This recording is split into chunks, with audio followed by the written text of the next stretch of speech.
Hi friends, ನಾನು ನಿಮ್ಮ ಸ್ವಪ್ನ. Logical thinker YouTube ಚಾನಲ್ಗೆ ನಿಮ್ಮನ್ನು ವೆಲ್ಕಮ್ ಮಾಡ್ತಿದ್ದೀನಿ. ಈ ವಿಡಿಯೋದಲ್ಲಿ ಪೈಥಾನ್ ಅನ್ನು ಹೇಗೆ ಇನ್ಸ್ಟಾಲ್ ಮಾಡೋದು ಅಂತ ತಿಳ್ಕೊಳ್ಳೋಣ.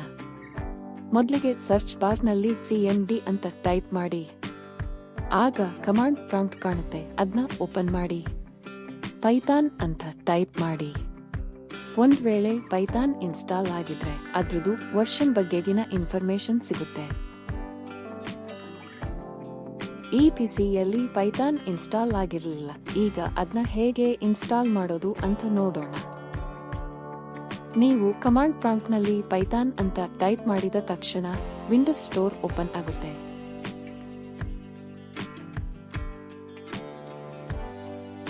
ಅದರಲ್ಲಿ ಗೆಟ್ ಬಟನ್ ಅನ್ನು ಕ್ಲಿಕ್ ಮಾಡಿ.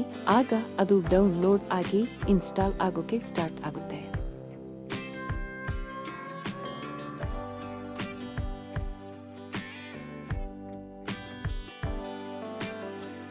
ಆಮೇಲೆ ಕಮಾಂಡ್ ಪ್ರಾಂಪ್ಟ್ಗೆ ವಾಪಸ್ ಬಂದು ಪೈಥಾನ್ ಅಂತ ಟೈಪ್ ಮಾಡಿ ಎಂಟರ್ ಕೊಟ್ಟಾಗ ಪೈಥಾನ್ದು ಇನ್ಫಾರ್ಮೇಶನ್ ಡಿಸ್ಪ್ಲೇ ಆಗುತ್ತೆ. ಅಂದ್ರೆ ಅದು ಇನ್ಸ್ಟಾಲ್ ಆಗಿದೆ ಅಂತ ಅರ್ಥ.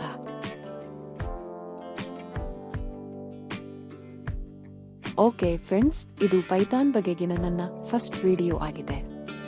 ಕನ್ನಡದಲ್ಲಿ ಇದ್ರ ಬಗ್ಗೆ ಇನ್ನೂ ಹೆಚ್ಚಿನ ವಿಡಿಯೋ ಮಾಡಬೇಕಾದ್ರೆ ದಯವಿಟ್ಟು ಸಬ್ಸ್ಕ್ರೈಬ್ ಮಾಡೋದನ್ನ ಮರಿಬೇಡಿ. ಈ ವಿಡಿಯೋ ಇಷ್ಟ ಆದ್ರೆ ದಯವಿಟ್ಟು ಲೈಕ್ ಮಾಡಿ ಹಾಗೂ ಕಮೆಂಟ್ ಮಾಡಿ. ಮತ್ತೆ ಎಲ್ಲರಿಗೂ ಶೇರ್ ಮಾಡಿ. Thank you.